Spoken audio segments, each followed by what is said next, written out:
Caerus. My name is Dr. Ben Rein. I'm a neuroscientist and I work at Stanford University. So, a day in my current life as a postdoc, I spend most of my time running experiments. The cool thing about being a postdoc, and the same thing goes for being a PhD student, you get to really design all of your time for yourself. You get to schedule everything that you do on your own terms. So let's say I know that I have this experiment that I need to do, and I have all my reagents ready, everything's ready to go. I might schedule my experiment. On Monday, I'll sit down with my calendar, I'll map everything out, schedule my experiment for Wednesday and Thursday and Friday, come into the lab those days, knock out the experiment. Next week, I'll come in, I'll analyze the data, run the statistics, plot it out into figures.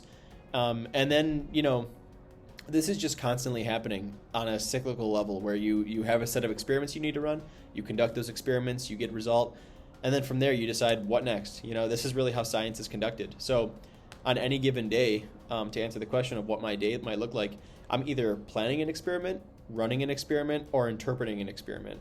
And once I interpret, I start again with planning an experiment. So it's just a cycle. My main responsibility is really just ensuring that my research project that I'm leading is progressing. So like I said, I run an experiment, I make an idea out of it, I run the next experiment, I interpret that, I make another idea to do a new experiment, I run that. As these experiments are accumulating, I'm developing this story where I can put all these figures together and make it a research paper. And my responsibility is just to make sure that those experiments are getting done and to keep up with the scientific literature and fill in the gaps in my understanding where I can plan new experiments and stuff. So that's my main responsibility and my entire goal, really, as a scientist. In my research, I work with mice, so I actually am running behavioral tests with the mice. But you can also do like biochemistry, molecular biology, there's all sorts of stuff. Neuroscience is a very big field, and a lot of labs do a lot of different stuff, but it's amazing what the entire breadth of the field is. You can do so many different things.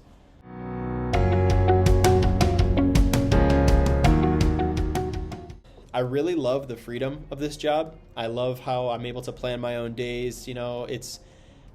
I have a boss, but it's not like a kind of thing where, and every lab is different, but currently the lab I'm in, my boss isn't like looking around the lab seeing who's there. You don't punch in a clock, you don't punch out.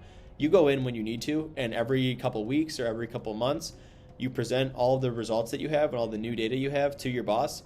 And that's a good time for them to say, hey, you're not doing enough, or wow, I'm really impressed, whatever. So it's like you have these kind of like regular reviews, but other labs are different where the boss is very much, the lead scientist, when I say boss, that's what I mean. They're very much in the lab, paying attention to you, monitoring you, sometimes micromanaging. Everyone's different. So we've all had good bosses and we've all had bad bosses.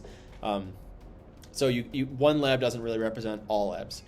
Also, another huge thing that I love about this job is that the reason I chose this job is because I love the feeling of having the actual opportunity to change the lives of others in a beneficial way. That I can conduct research in my lifetime that may add just enough to our understanding of a certain neurological disease to potentially develop a treatment or a cure for that disease. And I'm just extremely inspired by the opportunity to help others. That's why I got into this field in the beginning, because I wanted to be a psychiatrist. I love to help others. I love to chat and take care of others. But I figured, if I can stay on Earth for 100 years, if I'm lucky, but the work that I do can stay on this Earth infinitely and help people forever, that is absolutely incredible. And that's why I chose this job over a doctor or a psychiatrist, because I want to be able to help people forever. So I love that about this job.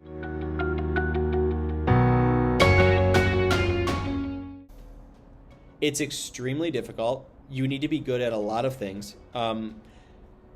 If you want to be a scientist, I encourage people to enter the field of science, but you need to be aware that you really need to love science because it's extremely competitive. You are competing with some of the smartest people in the world. I am constantly amazed by how smart everybody in this field is. It's absolutely incredible. So you need to be able to put in the work to keep up with these people, because there are thousands of research articles being published every month, and you need to know, in order to really be on top of your field, you need to read all those papers. And there are some people who spend all this time reading papers. They can read papers faster than you. They can get more out of it. They have more critical lens. They can interpret papers better. It's just everyone has a sort of a different skill set. So you need to be able to have a good enough skill set in a bunch of different things. You need to be good at writing papers and writing grants. You need to be good at running experiments and actually doing the physical techniques of, the surgeries and the biochemistry and stuff. You need to be able to understand the biochemistry and the technological basis behind those experiments. You need to be able to design experiments. You need to be able to teach. You need to be a professor as part of your job. You need to be able to mentor and lead because you're leading a lab. You just need to be good at a lot of different things. And I am fortunate that I'm decent at enough of these things to stay in this field, but a lot of people don't realize how challenging of a career it is when you match that up with also having a very difficult outlook for careers currently. The number of people applying to jobs versus the number of jobs available is not a very, very favorable ratio. You just need to be aware that it's going to be a tough ride, and you need to have a thick skin. So that's the one thing I don't like about science. I think it's an incredibly important field. It is, in my opinion, the most important field, but it's not given the right financial support and career attention. There's not enough guidance and resources out there to really help enable people to be successful in this career. And that's why Caerus is great. So thank you, Caerus.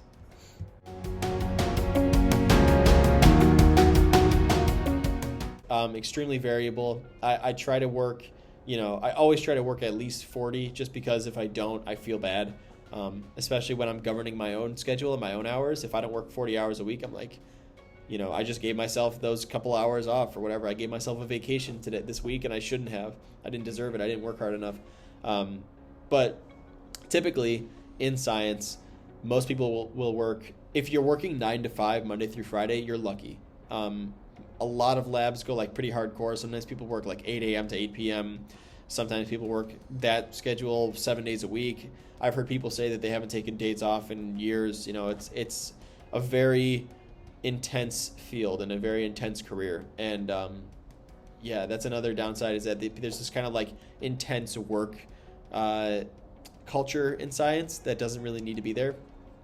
But I think that's getting better as time goes on.